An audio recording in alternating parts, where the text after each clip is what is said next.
యొక్క పని చేయటానికి ఎలా సిద్ధంగా ఉంటాం, ఎట్లా సిద్ధపడాలి, అసలు ఆ సేవకునిగా ఉండడం అనే దాని గురించి దేవుని యొక్క వాక్యము ఏమి మనతో చెప్తుంది అనేటువంటి విషయం ఒకసారి ఆలోచన చేద్దాం.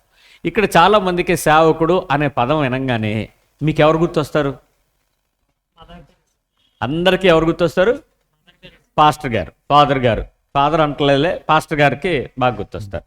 నిజానికి పాస్టర్ గారు సేవకుడు అనేటువంటి పదంతో పిలవటం పెద్ద తప్పైన విషయం ఏమి కాదు, అది భూత పదం ఏం కాదు, అది ప్రత్యేకమైన పదం కూడా కాదు. కానీ సేవకుడు అనేటువంటి పదం గురించి ఎప్పుడూ కూడా దేవుని యొక్క వాక్యం ఏం చెప్తుందంటే, దేవునిని సేవించువారు సేవకులు. ఇప్పుడు ఎవరు చెప్పండి? దేవుని సేవించేవారు ఎవరు చెప్పండి? పాస్టర్ గారా? మరెవరు? మీ పక్క వాళ్ళు చెప్పండి.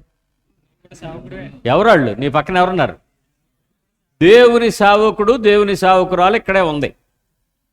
ఎవరైతే నిజమైన దేవునికి నేను ఆరాధిస్తున్నానో, ఆయనకు నేను సేవ చేయటానికి వచ్చాను, ఆయన పక్షంగా నన్ను పిలుచుకున్న దేవుడు, ఆయన పనికి నన్ను ఏర్పాటు చేసుకున్నాడు, నేను ఆయన మిషన్ని, ఆయన కమిషన్ని, ఆయన వర్క్ని, ఆయన డ్యూటీని నేను చెయ్యటానికి సిద్ధపడుతున్నాను అని ఎవరైతే అంటారో వారు ఆయన చేత నియమించబడిన పనివారు. ఇప్పుడు నేను ఒక్కడనే పాస్టర్ని కాబట్టి ఇక్కడ కొంతమంది పాస్టర్స్ ఉంటే వాళ్ళే సేవకులా? కాదు. వాళ్ళు దేవుని చేత నియమించబడినటువంటి కొన్ని పనులను ప్రత్యేకంగా చేయటానికి ఏర్పాటు చేయబడ్డవారు.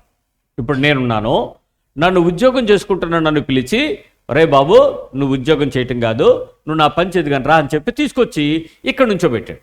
ఇప్పుడు నేను దేవుని యొక్క పనిని, దేవుని యొక్క వాక్యాన్ని వివరించడం, ధ్యానించుకోవటం, నేర్చుకోవటం, అభ్యసించటం, దాని ప్రకారం జీవించటం, దాని ప్రకారం బోధించడానికి తిప్పలపడటం, ఇది నా పని. ఈ పనిలోనే నాకు కొన్ని పనులు ఇచ్చాడు. కొంతమందిని తర్ఫీదు చేయమన్నాడు, కొంతమందిని శిష్యులుగా సిద్ధపరచమన్నాడు, అనేక మందికి బోధించమన్నాడు, అనేక మందిని గద్దించమన్నాడు, అనేక చోట్లకెళ్ళి హెచ్చరించమన్నాడు, అనేక మందికి బుద్ధి చెప్పమన్నాడు, అనేక మందికి వివరించమన్నాడు, అందరినీ ప్రేమించమన్నాడు. ఇవన్నీ నాకు ఇవ్వబడ్డ పనులు. నా పని నేను ఇంటికి వెళ్ళిపోయి హాయిగా కాసేపు పడుకుంటానండి, నేను ఊర్లో తిరిగి వస్తానండి, నేను అలిసిపోయానండి, నాకు రెస్ట్ కావాలండి, నేను డబ్బులు సంపాదించుకుంటానండి, ఏంటండి సేవకు వచ్చాక డబ్బులు లేవండి, ఇలాంటి పనులు నేను చేస్తానంటే ఆయన బాధపడతాడు. ఎందుకు? నువ్వు నా కొరకు ఉండాలనుకుంటే నువ్వు మళ్ళీ అందరిలాగే వెళ్ళిపోతావేంటి అని అంటాడు. ఇప్పుడు మిమ్మల్ని పిలిచినప్పుడు మిమ్మల్ని అందరినీ కూడా నేను నా పని కొరకు, అంటే దేవుడు యేసుక్రీస్తు వారు నా పని కొరకు మిమ్మల్ని ఏర్పాటు చేసుకున్నాను. మీరు ఎక్కడికి వెళ్ళినా నా సంబంధమైన మనుషులుగా, ఆయన చెప్పిన కొన్ని పనులు చెప్తాను. ఆయన ఏమన్నాడు తెలుసా? కొంతమందిని నాకు రాయుబారులుగా ఉండడానికి పిలిచాను అన్నాడండి. అంబాసిడర్స్ ఆఫ్ క్రైస్ట్ అంట, క్రీస్తుకు రాయుబారులుగా ఉన్నామంట. కొంతమందిని ఏమన్నాడు తెలుసా?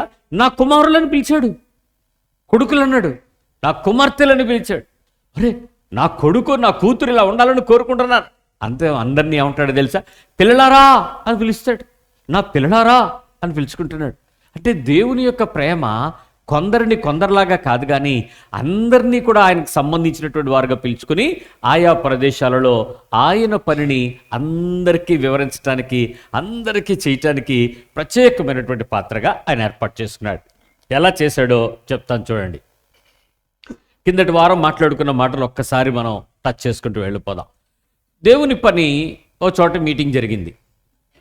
పాస్టర్ గారు వచ్చారు, బయట నుంచి ఎవరో సేవకులు వచ్చారు, దేవుని వాక్యాన్ని ఉపదేశించారు, వాళ్ళ పని వాళ్ళు చేశారు, వెళ్ళిపోయారు.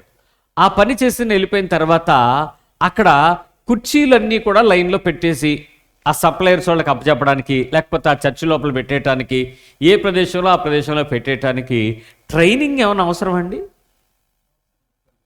ఏమిటో అవసరం లేదు. అందరూ చేయగలరా? నిజం చెప్పనా? ఇంట్లో ఎవడైతే చేయగలడో ఆడే వీధిలో చేయగలడు. ఇంట్లో కూడా వాడు పని వాడు చేయటం చేతకానోడు బయటకు వచ్చి ఏం పని చేస్తాడు? ఒకవేళ ఏమైనా చేశాడు అనుకోండి, అలాంటి వాడు చేయకుండా ఉంటేనే పెద్ద పని, ఆడు చేస్తే డబల్ పని. నేను మొన్న చెప్పాను, అరే బాబు ఈ కుర్చీలో ఆ కుర్చీ పెట్టు అని చెప్పా. నేను క్లియర్గా చూపించాను, ఈ కుర్చీలో తీసుకెళ్ళి ఆ కుర్చీ పెట్టు అని. జాగ్రత్తగా నేనేం చెప్పాను? ఈ కుర్చీలోనికి ఆ కుర్చీ తీసుకొచ్చి పెట్టు అని చెప్పాను. ఆడేం చేస్తాడు? ఈ కుర్చీ తీసుకెళ్ళి దానిలో పెడుతున్నాడు. అది దూరదో, నొక్కుతాడు, ఎల్దో, 2-3 సార్లు కుస్తీ పెట్టాడు. ఆఖరికి అడిగి దాని మీద ఎక్కి నుంచున్నాడు, పటక్కని ఇరిగిపోయింది కింద. ఆడు ఇరిగిపోయా నీకేం చెప్పాను రా అన్నాడు. కుర్చీలు తీసి కుర్చీ పెట్టుకున్నాడు. నేను ఏం చెప్పాను, సరిగ్గా చెప్పాను. ఈ కుర్చీ తీసుకెళ్ళి ఆ కుర్చీలు, నేను అలా చెప్పాను. ఈ కుర్చీని చూపించాను, ఈ కుర్చీలోకి ఆ కుర్చీని తీసుకొచ్చి పెట్టాను. నన్ను ఆడికి ఏమర్థమైంది తెలుసా? ఏదో అయితే కుర్చీయే కదా, ఇది తీసుకెళ్ళి దానిలో పెట్టేద్దాం అన్నాడు. మన ఇంట్లో కూడా ఈ రెండు రకాలు ఉంటారు చూడండి. ఒకడు అర్థవంతంగా చేస్తాడు, ఒకడు అర్థం చేసుకోకుండా మనకే అర్థం చెప్తాడు.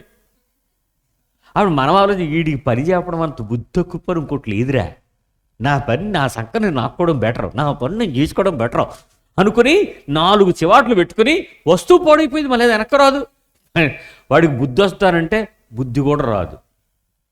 ఇది ప్రత్యేకమైన తర్ఫీదు కొంతమందికి అవసరం, కొంతమందికి ఎక్కువ మందికి కామన్ సెన్స్ సామాన్యమైన జ్ఞానం ఉంటుంది కాబట్టి చేయగలుగుతారు. ఒకవేళ ఆ ప్రదేశంలో చెత్త అంతా పడేసి ఉందనుకోండి, కొంచెం చెత్త చెదారం అలా ఉండిపోయింది అనుకోండి, ఆ ప్లేస్లోకి వెళ్ళిన వెంటనే అరే మీటింగ్ అయిపోయింది, ఇదంతా చెత్త వేసేస్తున్నాం, ఇక్కడ మనం తినేసిన ప్యాకెట్లు ఉన్నాయి, వదిలేసిన అరటిపండు తొక్కలు, మామిడి పండు తొక్కలు, లేకపోతే ఆ కమలాపండు తొక్కలు ఉండిపోయినాయి, అరే ఇవన్నీ మనం శుభ్రం చేసి వెళ్ళాలి అనడానికి దీనికి కూడా ఏమైనా కోచింగ్ అవసరమా? ఏమంటే ట్రైనింగ్లు కోచింగ్లు ఈ చెత్త ఏరటానికి అవసరమా? అంటే కొంతమంది ప్రొఫెషనల్గా తుడుస్తారు, అది వేరే విషయం, అందరిలాగా మనం తొడలేము. అయితే వాళ్ళు ఎంత ప్రొఫెషనల్గా తుడుస్తారంటే అక్కడ ఒక చీపు వేస్తారు, ఇక్కడ ఒక చీపు వేస్తారు, అది ప్రొఫెషనలిజం. ఆ తర్వాత మళ్ళీ మనం తుడుచుకోవాల్సిందే.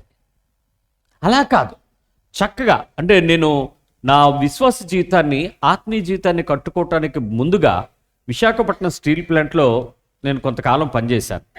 ఉద్యోగం చేస్తున్నప్పుడు అక్కడ ఒక పెద్ద బోర్డు ఉండి, ఆ బోర్డు మీద ఏముండేది కాదండి, చీపురు కట్ట బొమ్మ ఉండేది. పెద్ద బ్లూ కలర్ బోర్డులో రెడ్ కలర్ బోర్డర్ వేసి, ఆ కింద ఇదిగో ఇలా రెడ్ కలర్ చుట్టూ బోర్డర్ వేస్తాను చూసారు, ఇది నేను అక్కడ చూసి నేర్చుకున్నదే. అక్కడ చీపురు కట్ట ఒకటి ఉండేది, దాని మీద డాక్టర్ సర్వేపల్లి రాధాకృష్ణ గారి వాక్యం ఒకటి ఉండేది. అది ఏముంటుందంటే ఇంగ్లీష్లో ఉంటుంది, అది బాగుంటుంది, తెలుగులో మీకు చెప్తున్నాను. ఒకవేళ నీ పని గనక చీపురు పట్టుకుని తొడవడమే అయితే ప్రపంచంలో ఎవడూ శుభ్రంగా తొడవలేనంత గొప్పగా నువ్వు తొడవగలగాలి అని రాసింది దాని మీద. తొడవడంలో కూడా ఇంకొకడెవడో తొడవలేకుండా ఉండగలిగేటట్లు తొడవచ్చా అన్న ఆలోచన నాకు కలిగింది. ఉద్యోగంకి వెళ్ళేటప్పుడు చూసుకుని వెళ్ళేవాడిని, వచ్చేటప్పుడు దాన్ని చదువుకుంటూ వచ్చేవాడిని.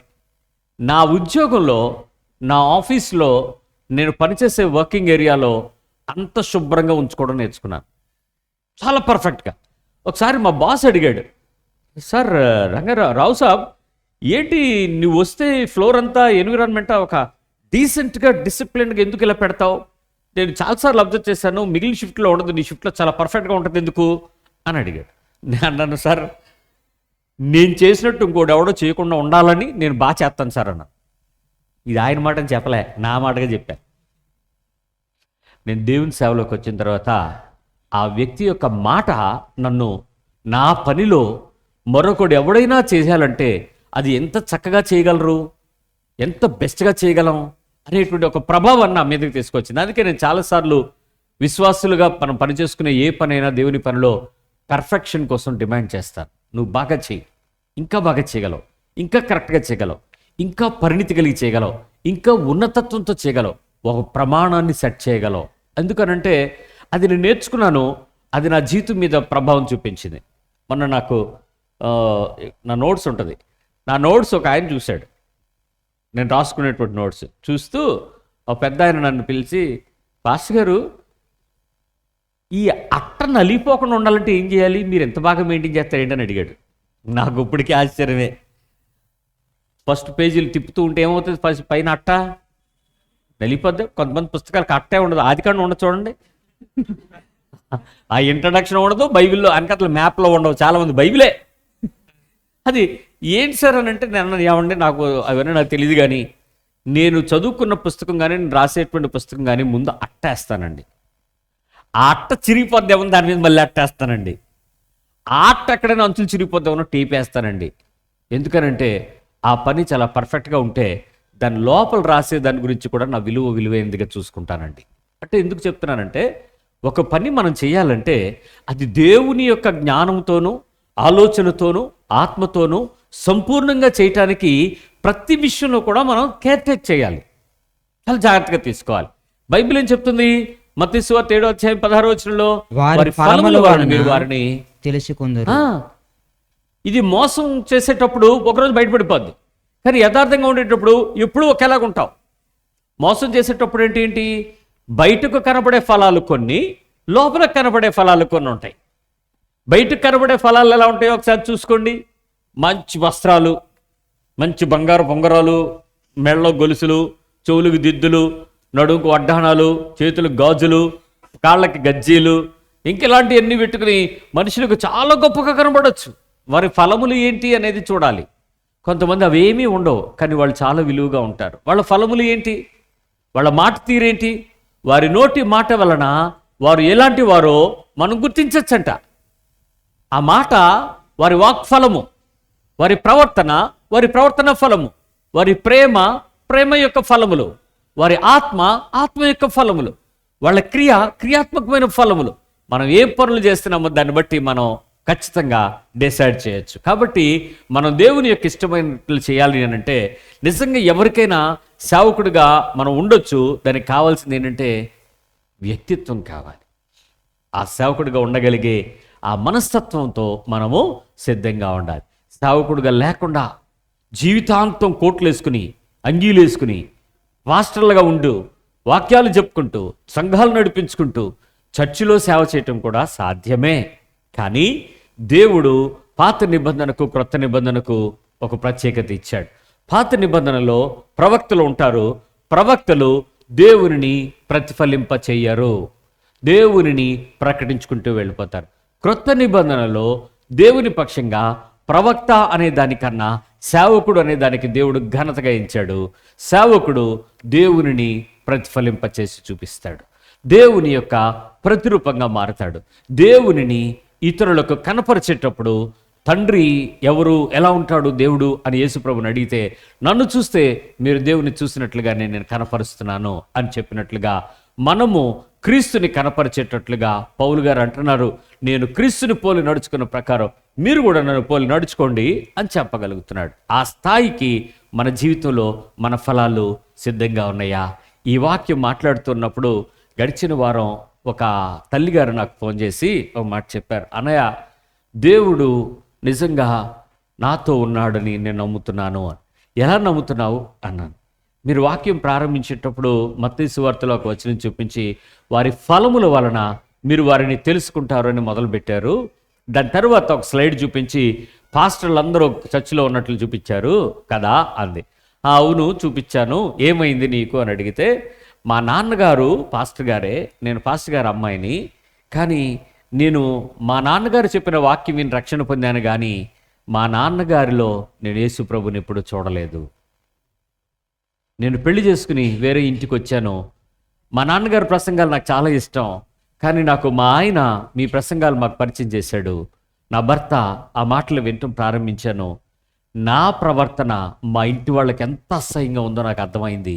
ఆ రోజు నుంచి నేను మార్చుకుంటూ వచ్చి ఈ ఫోటో చూడగానే నాకు ఒళ్ళు జలధరించిపోయి, నిజమే కదా, నా ప్రవర్తన ఫలాల వల్ల నా పిల్లలకి నేను దేవుని కనపరచకపోతే, నా క్రియల వల్ల నా అత్తమామగారులకి నా దేవుని యొక్క పరిపూర్ణతను వెల్లడి చేయలేకపోతే, నా ఆడపడుచులకు, నా ఇంటిలో ఉండేటువంటి ఇతరుల మరుదులకు నేను నా దేవుని యొక్క పరిపూర్ణతను కనపరచకపోతే, నేను నేర్చుకుని వచ్చిన భక్తి ఏంటి, వారి ఫలముల వల్ల మీరు వారిని తెలుసుకుంటారని మీరు 4-5 సార్లు మాట్లాడుతూ ఉంటే నాతోనే మాట్లాడుతున్నారు వీరు అనిపించింది.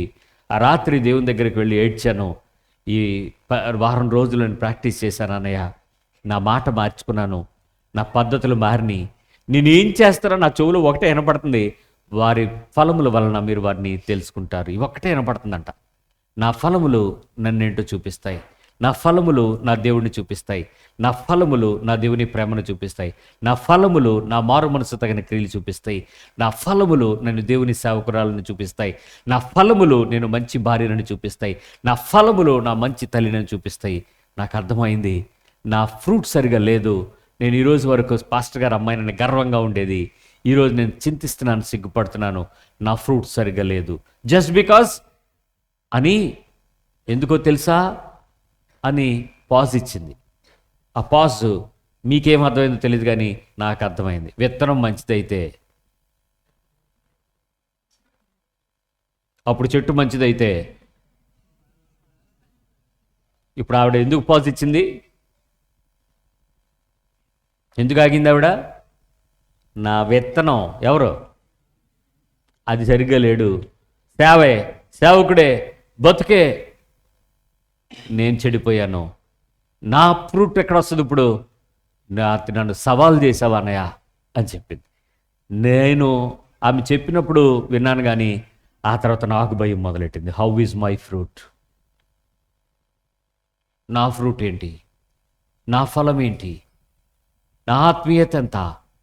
నా ఫలములను బట్టి నన్ను చూసేవాడు యేసుప్రభుని ఎలా చూడగలరు? నాకు దేవుడి గురించి ఎక్కువ తెలిస్తే ఉపయోగం ఏంటి? నాకు దేవుడి గురించి ఎలాంటోడు వివరించగలిగితే నాకు ఉపయోగం ఏంటి? ఉపదేశాల నుంచి చెప్పగలిగితే ఉపయోగం ఏంటి? ఉపన్యాసాల వల్ల ఉపయోగం ఏంటి? But how is my life? నా ఫ్రూట్ ఏంటి? How is my fruit at my home? నా ఇంట్లో నా ఫ్రూట్ ఏంటి? నా సమాజంలో నా ఫ్రూట్ ఏంటి? నా బ్రతుకులో నా ఫ్రూట్ ఏంటి? నేను చేసే పనిలో నా ఫ్రూట్ ఏంటి? ఈరోజు నీకు ఆ ప్రశ్న రాలేదా? నీ ఫలములను బట్టి నువ్వెలాంటి వాడవో తెలుసుకుంటావు. మనకు సేవకుని యొక్క హృదయం కావాలి. అ సర్వెంట్హుడ్ హార్ట్. సర్వీస్ చేయాలి, సేవ చేసే మనస్సు కలిగి ఉండాలి. ఒక సేవకుడి హృదయం ఉందో లేదో మనం ఎలా తెలుసుకోవచ్చో తెలుసా? వారు చేసే పనిని బట్టి వారు ఏమిటో మనము చెప్పచ్చు. నువ్వే పని చేస్తున్నావు, నువ్వేంటో చెప్పచ్చు. కొంతమందికి మల్టీ టాస్కింగ్ ఉంటుంది, అన్ని పనులు చేయగలుగుతారు, చాలా పనులు వాళ్ళకి అర్థమైపోతాయి. కానీ అర్థమైపోయిన పనులు చేయటం వేరు, అవగాహనతో పని చేయటం వేరు, అనుభవంతో పని చేయటం వేరు. నువ్వే పని ఎలా చేస్తున్నావో నీకు తెలుసా? కొన్నిసార్లు కొంతమందిని మనం చూసి చెప్పేయచ్చు, ఆ మనిషికి పని వచ్చో రాదో తెలిసిపోద్దా లేదా? మీకు తెలుసో లేదో కానీ నాకు కనిపెట్టగలను. మొన్న నేను స్క్రూ బిగించమంటే మహేష్ బాబు వచ్చి, మా ఇంజనీర్ మహేష్ బాబు స్క్రూ బిగిస్తున్నాడు. నేను నీకు ఆ పని చేతగా దిగాను. అదేటన్నా అన్నాడు. నువ్వు ఎలక్ట్రికల్ ఇంజనీర్వే, కానీ ఆ స్క్రూ డ్రైవర్ పట్టుకోవటంలో నీకు అనుభవం లేదని నాకు తెలిసిపోయింది, దిగాను. వెంటనే ఏలేసి వచ్చాడు, అరే నువ్వు అది బిగించానాడు. మనోడు వెళ్ళి ఇలా పట్టుకున్నాడు. అదిరా పట్టుకోవడం నీకు చేత కాలేదు. ఏంటి? ఆ పని మీద ఒక అవగాహన, ఒక అనుభవం, ఒక ఆలోచన, దానిని చేస్తున్న దానిని బట్టి మనం ఏంటో ఆ పని విషయంలో మనకు అర్థమైపోద్ది. ఈరోజు దేవుడు మాట్లాడుతున్న మాట జాగ్రత్తగా వినో. ఒక క్రైస్తవుడు చేసే పనిని బట్టి అసలు నీ క్రీస్తు తెలుసో లేదో, అసలు నువ్వు క్రైస్తవుడు అయ్యావో లేదో, అసలు నిజమైన సేవ చేసే పద్ధతికి నీకు మనసు ఉందో లేదో, అసలు నువ్వు ఎలాంటి మనస్తత్వం కలిగి ఉన్నావో నీకే అర్థమైపోద్ది. ఇది ఈరోజు పాఠం. నిజమైన సేవకులు సేవ చేయటానికి ఎప్పుడు కూడా తాము ఎలా ఉంటారు? అవైలబుల్గా ఉంటారు, అందుబాటులో ఉంటారు. God is not so interested on your abilities. నీ సామర్థ్యాల మీద దేవునికి ఇష్టం లేదు, దేవునికి బలం లేదు. But God is interested in your availabilities. నీవు ఆ పనికి వచ్చే అందుబాటును బట్టి దేవుడు ఆనందిస్తాడు. నీ బలమును బట్టి కాదు, నీ తలాంతులను బట్టి కాదు, నీ టాలెంట్స్ని బట్టి కాదు, నీ సామర్థ్యాలను బట్టి కాదు, నీ అందుబాటును బట్టి దేవుడు తన సేవకుడిగా నేను నిర్ణయించడానికి ఎప్పుడు కూడా సిద్ధంగా ఉంటాడు. అయితే సేవకులు తమ సమయాన్ని అందుబాటులోకి పరిమితం చేసే ఏ ఇతర పనుల్లో కూడా దూరిపోకూడదు. సేవకులు అంటే ఎవరు? పాస్టర్లా? మళ్ళీ చెప్పండి, మీ పక్కన ఎవరున్నారు? మనం విస్తారమైన పనులు పెట్టుకుని టైంకి మిస్ అయిపోకూడదు. ఎప్పుడు పిలిస్తే అప్పుడు దేవుని పనికి రెడీగా ఉండడానికి ఎలా ఉండాలి? పరుగు పందానికి రెడీగా ఉండేటువంటిది. On the marks, get set go అనగానే ఎలా అయితే దూసుకుపోతాడో అలాగా ఆ మార్క్ మీద నిలబడి గమ్యం వైపు చూడటానికి, పని చేయటానికి సిద్ధ మనసు కలిగి ఉండాలి. ఒక సైనికుడు ఒక సేవకుడిలాగా, ఒక సేవకుడు ఎప్పుడూ కూడా ఏ పనైనా చెప్తారేమో ఆ పని నేను చేయటానికి రెడీగా ఉంటాను అనేటువంటి అందుబాటులో విధి నిర్వహణ కొరకు సిద్ధంగా ఉంటాడు. సైనికుడు ఎంత ఎలర్ట్గా ఉంటాడో తెలుసా? అంత ఎలర్ట్గా ఉంటాడు. మొన్న నేను ఒక స్నేహితుడిని కలిశాను. ఆ స్నేహితుడు ఒక మాట చెప్తున్నాడు, అన్నయ్య ఈ మధ్యకాలంలో నా దగ్గరికి చాలామంది పనివాళ్ళు వస్తున్నారు. మా యజమాని వాళ్ళకి ట్రైనింగ్ ఇవ్వమని నా దగ్గరికి పంపుతాడు. నా దగ్గరకు వచ్చేటువంటి హోటల్ ఫీల్డ్, అతను హోటల్లో సీనియర్ చెఫ్, ఆయన దగ్గర సీనియర్ చెఫ్ నుంచి సర్వింగ్ చేసే డిపార్ట్మెంట్ అంతా చూస్తూ ఉంటాడు. నా దగ్గరికి పంపేటప్పుడు వాళ్ళందరూ కూడా చాలా చదువుకున్న వాళ్ళు వస్తారు, ట్రైనింగ్ అయిన వాళ్ళు వస్తారు. వాళ్ళందరినీ చూస్తూ ఉంటే బాడీ ప్రజెంట్, మైండ్ ఆబ్సెంట్ వాళ్ళు ఎక్కువ మంది ఉంటారు అన్నాడు. ఏంటంట? బాడీ అక్కడే ఉంటుందంట, మైండ్ ఆబ్సెంట్ వాళ్ళంట. కానీ వాళ్ళు ఎంతో తెలివైన వాళ్ళంట, హైలీ ఇంటలెక్చువల్స్, అంటూ ఒక చిన్న ఎగ్జాంపుల్ చెప్పాడు. నా దగ్గరికి వచ్చినటువంటి పనివాడు ఫుడ్ జొమాటోలో ఆర్డర్ వచ్చింది. వాడు ఏం చేశాడంటే ఆర్డర్ టైప్ చేసేసాడు, బిల్ చేసేసాడు, ఆర్డర్ తయారు చేసేసి ప్యాకింగ్ పంపించేయటానికి బయటికి వెళ్ళిపోతూ ఉండగా ఓకే కొట్టేసి అది ఆర్డర్ ఫైనలైజ్ అయిపోయినట్టు చేసేసి ఆర్డర్ క్యాన్సిల్ కొట్టేశాడు. కొట్టేస్తే ఏమవుతుందో తెలుసా, ఆ ఫుడ్ అక్కడే ఉండిపోద్ది. దాన్ని హోటల్ వాళ్ళకి ఏం చూపిస్తున్నాడు, క్యాన్సిల్ అయినట్టు చూపిస్తున్నాడు. వీడినేమో కస్టమర్కి ఇచ్చి పంపించేస్తున్నాడు, కస్టమర్ దగ్గరికి పంపించేస్తున్నాడు. దానిలో ఇలాంటి పనులు వాడు 20 లక్షల రూపాయలు చేశాడట. వారం రోజులు అయిందంటాడు పనిలోకి వచ్చి కుర్రాడు. మైండ్ ఏమో ఆబ్సెంట్, బాడీ ఏమో ప్రజెంట్, టాలెంట్ ఏమో సూపర్. అంటే వీడు ఏం చేస్తున్నాడు చూసారా, వాడికి కావలసిన ఫలం ఏదో చూసుకోవడానికి రెడీగా ఉన్నాడు తప్ప ఆ యజమాని హృదయాన్ని సంతోషపరిచే పనిలో లేడు.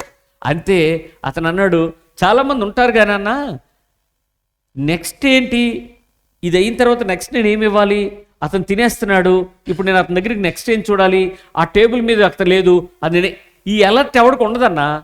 హలో అన్నప్పుడు నేను వెళ్ళాను అనుకోండి, నా నా సూపర్విజన్లో అలాంటి వర్కరు యూజ్లెస్ ఫెలో, వేస్ట్ కట్టాడు, అలాంటి వాడు మంచోడు కాదు. అసలు వాడు పిలవక ముందు పక్కడికి వెళ్ళి సార్ నెక్స్ట్ ఏంటి సార్ అని అలాగే వాడే అలర్ట్గా ఉంటాడు. ఎందుకు, వాడు ఒక పని కొరకు నియమించబడ్డవాడు ఆ స్థాయికి నిలబడకపోతే, వాడిలో చురుకుదనం లేకపోతే ఎట్లా, స్వతంత్రత లేకపోతే ఎట్లా, దూసిపోయే స్వభావం లేకపోతే ఎట్లా, కలుగు చేసుకోకపోతే ఎట్లా, అలాగని పాడు చేయకుండా జాగ్రత్తగా ఉండకపోతే ఎలా. నేను అలాంటి వాళ్ళని నేను పనిలో పెట్టుకోలేదు సార్ అని చెప్తే, అందుకే నీ దగ్గరికి పంపించాను ట్రైనింగ్ చేయన్నాడు. నేనన్నా నాన్న నువ్వు చాలామందిని ట్రైనింగ్ చేసి ఉంటావు కదా అని అంటే, ట్రైనింగ్ చేశానో లేదో తెలియదు కానీ అన్న 6 నెలలకి 60 మందిని పంపిస్తూ ఉంటా, బయటికి వెళ్ళిపోతూ ఉంటారు. సంవత్సరానికి 120 మంది వెళ్తూ ఉంటారు నా దగ్గర నుంచి. మళ్ళీ చాలా పెద్ద హోటల్స్ ఆ గ్రూప్లోకి వెళ్ళి పనిచేస్తూ ఉంటారు. వాళ్ళందరూ వచ్చి మా గురువు గారు అంటారు. నాకు సిగ్గేస్తుంది. ఎందుకో తెలుసా, నేను ఎంతో జాగ్రత్తగా ఉంటా, ఎలర్ట్గా ఉంటా, క్విక్గా ఉంటాను, రెస్పాన్సివ్గా ఉంటాను, రియాక్టివ్గా ఉంటాను, హెల్ప్ఫుల్గా ఉంటాను, చారిటబుల్గా ఉంటాను, జాయ్ఫుల్గా ఉంటాను, వర్క్ మైండెడ్గా ఉంటాను.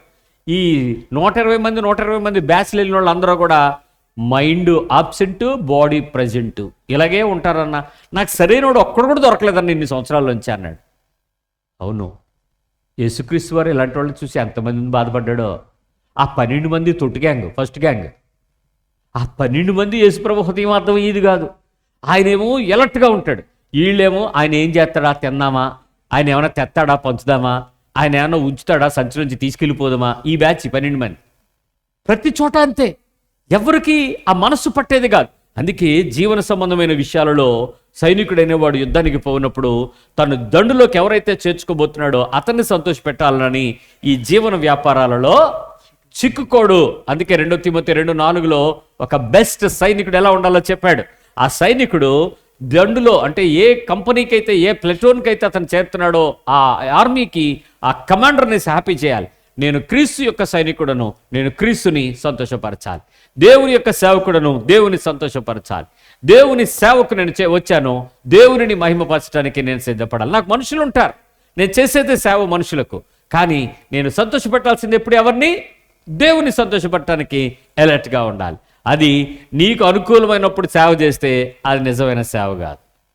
నిద్రపోతున్నాను, ఇప్పుడు రాను, ఇప్పుడు లేగలేను, అది కాదు.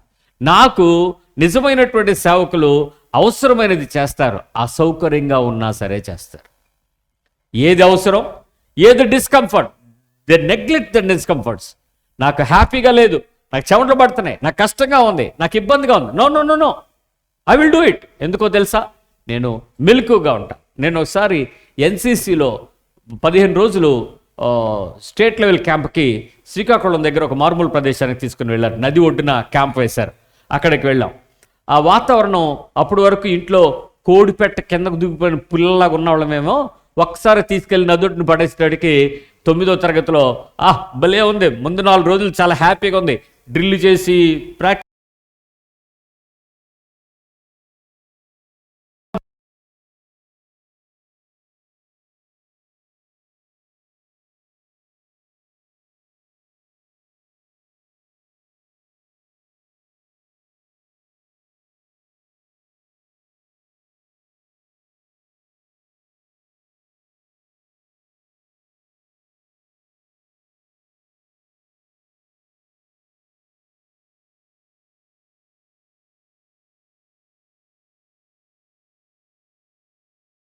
ఆ సిక్ రూమ్లో పడుకున్నాను. నేను తీర పడుకుందాం రూమ్లోకి వెళ్ళేటడికే హౌస్ఫుల్ సిక్ రూమ్. ఏంటి ఎంతమంది ఉన్నారు, నేను ఎక్కడ పడుకోవాలంటే వాళ్ళు పక్కనే పడుకో అన్నారు. రూము టెంట్ అనమాట, అది టెంట్లో సరిపోట్లే, చాలా ఇబ్బంది అయిపోయిందండి. ఎక్కడ పడుకోవాలో తెలియట్లేదని చెప్పి మా రూమ్లోకి వెళ్ళి పడుకుందామని పడుకున్నాను. ఎప్పుడు వచ్చాడో తెలియదండి మా కమాండర్. బెల్టోడు పట్టుకున్నాడు, పటా పటా పటా కొట్టుకుంటూ వస్తుండే. ఒక్కొక్కడు అయ్యో అయ్యో ఎలాంటి ముందు బయటకు అన్నాడు, పదండి ముందు వెళ్ళి ప్లాటూన్లోకి రండి అన్నాడు. జ్వరం ఒళ్ళు కాలిపోతుంది, గబగబా యూనిఫామ్ తీయటానికి లేదు, వేసుకుని వెళ్ళి నుంచున్నాం. ఒళ్ళు ఊగుతుంది ఇలాగండ. కమాన్ రన్ అన్నాడు. ఎప్పుడు జ్వరం ఉన్నప్పుడు రన్నా సార్, ఫేవర్ సార్ అంటే నైచలేగా దౌడుకర అన్నాడు అని మళ్ళీ ఒకటి వేసాడానికి అట్లా. ఇంకా జ్వరంతో పరిగెడుతుంటే అప్పుడు అనిపించింది, ఈ ఎన్సీసీ లేదు, గుడ్డు లేదు, ఈ ఆర్మీ లేదు, నేవీ లేదు, ఇంకెప్పుడు రాకూడదు, వీళ్ళు చితగూడెత్తన్నారు అనుకున్నాడు. ఆ రోజు సాయంత్రం ఒళ్ళు బాగా వేడెక్కిపోయింది.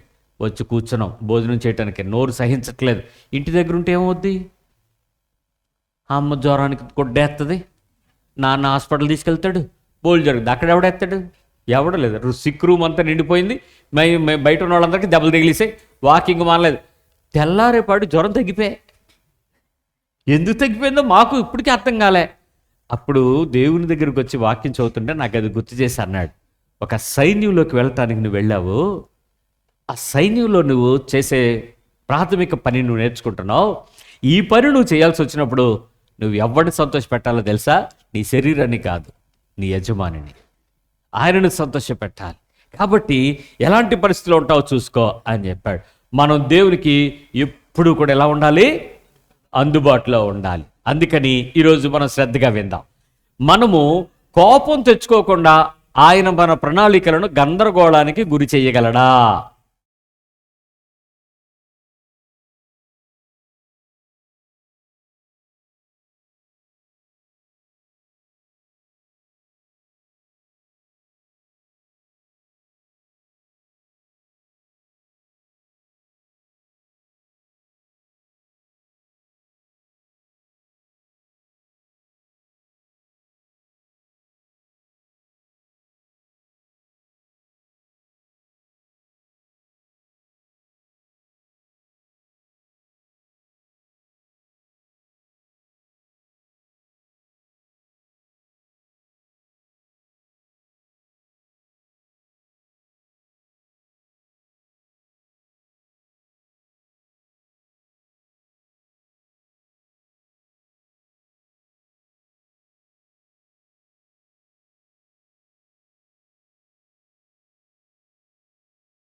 పరమార్థాన్ని సేవకుడు గుర్తించకపోతే దేవుని వాక్యము యొక్క అర్థం నిరర్థకమైపోద్ది.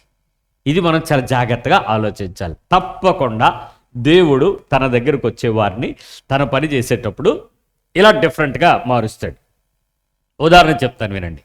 ఒక సేవకుడిగా మనం ఎప్పుడు ఎక్కడ సేవ చేయాలో ఎంచుకునే అవకాశం మాత్రం మనకి ఉండదు. నేను మా ఆఫీసులోనే పనిచేస్తానండి అంటే, ఆఫీసులో ఉద్యోగం చేయి, నా పని వీధిలో చెయ్యి అంటాడు. ప్రాస్ గారు నేను మా వీధిలో బాగా చక్కగా అందరికీ ఇష్టపడేలాగా పనిచేస్తానండి అంటే, నువ్వు మీ వీధిలో బాగా ఇష్టపడి పని చేయగలవు కదా, ఇప్పుడు ఒక పని చేయి, నువ్వు ఇంట్లోకి వెళ్ళి మీ చుట్టాలకు పని చేయ అంటాడు. మనకు నచ్చదు, మనం ఎక్కడ చేయాలో మనకు అది నచ్చదు. ఒకసారి మీ పక్కన అడగండి, నిజంగా మనం ఎక్కడో చేయటానికి మనం బాగుంటుంది, మనకు నచ్చిన ప్లేస్లో మనకు చేయాలనడానికి ఎలా ఉంటుంది? అది ఎగ్జాంపుల్ ఏంటంటే, మన ఊరోళ్ళందరూ ఫ్రెండ్సే, ఇంట్లోనే శత్రువులు. అవునా కదా? బయట మనం అంటే ఎంతమంది ఎంజాయ్ చేస్తారో, నువ్వు రావాలరా, నువ్వు ఉండాలరా, నువ్వు చూస్తే చాలరా, నువ్వు ఉంటే చాలరా అంటారు. మన ఇంట్లోకి వస్తే చాలు, ఈ దరిద్రం మొక్కం రోజు చూడాలా అన్నట్టు ఉంటుంది. దేవుని పని ఏంటంటే, ఎప్పుడు ఎక్కడ సేవ చేయాలో ఎంచుకునే అవకాశం దేవుడు తన నిర్ణయం ప్రకారం మనకివ్వడు, ఉండదు. మీలో చాలామందికి నా మీద కోపం వస్తుంది. నేను మంచిగా ప్రిపేర్ అయ్యి వస్తాను, ఈరోజు దేవుడు నన్ను పిలుస్తాడు అనుకుని వస్తారు, ఆ రోజు మిమ్మల్ని పిలవను. మీకని ఎప్పుడు నన్ను పిలవడు, వచ్చే వారం చిరాగ్గా ప్రిపేర్ అవ్వకుండా వస్తారు, ఆ రోజు మిమ్మల్ని లాటరీ తగిలేద్ది. ఈడింతే, ఈడు నన్ను మర్చిపోయాడు. దేవుడిని చూసి దా నీ చాయిస్ ఎవడకు కావాలి, యువర్ సర్వెంట్ టు మీ, నువ్వు నా సేవకురాలివి, నువ్వు నా సేవకుడివి, నా ఇష్టం వచ్చినట్టు నువ్వు చేయాలి. నువ్వెవడో రా నీ ఇష్టం చెప్పడానికి, నీకు నచ్చినప్పుడు చేస్తానంటే ఎలాగవుద్ది, నేను చెప్పినట్టు చెయ్యి అంటాడు. మీ పక్క వాళ్ళు చెప్పండి, ఆయన పని ఆయన ఇష్టం వచ్చినట్టు చేయాలి, మనకు నచ్చినట్టు కుదరదు, మనకు అన్నీ హ్యాపీగా ఆయన ఏం చెప్తే చేయడమే, ఎలా చెప్తే అలా చేయడమే, ఆ సిద్ధంగా ఉండడమే ముఖ్యం.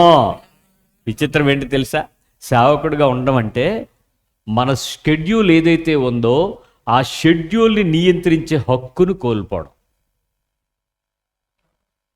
నా షెడ్యూల్ ఇది, పొద్దున్న నేను నెలలో లెగుస్తాను, 6 గంటలకు రెడీ అవుతాను, 6:30కి కారు ఎక్కుతాను, 7 గంటలకు ఊరు వెళ్ళిపోతాను, 8 గంటలకు వాకింగ్ చెప్తాను, 9 గంటలకు సువార్తకి వెళ్తాను, 10 గంటలకు అక్కడికి వెళ్తాను, 11 గంటలకల్లా నేను పలానా ప్రదేశానికి వెళ్ళిపోతాను.